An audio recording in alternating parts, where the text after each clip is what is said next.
ما هیچ وقت شروع کننده برخورد به درگیری با این و اون نبودیم، اما اگر چنانچه کسی خباثت کنه و شروع کنه بدانه که سیلی‌های سختی خواهد خورد.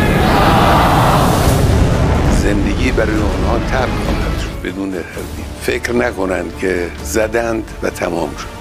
نه.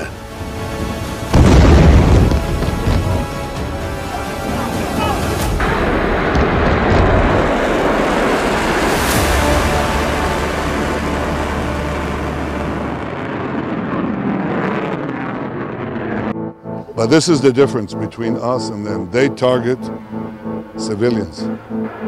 We do everything to avoid civilian casualties. We ask them to leave the neighborhoods where they're embedded regime targets, nuclear targets, military targets.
كيف الهمة؟ عالية عالية ناقص جدك بالميزان يا أقصى يا نور العين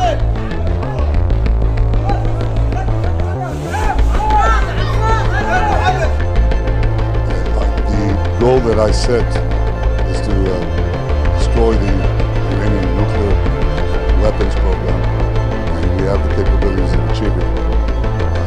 The United States makes its own decisions. President Trump is a great leader for the world, a great friend of Israel, and a great leader for America. He'll decide to do what's good for America. We do what is good for Israel.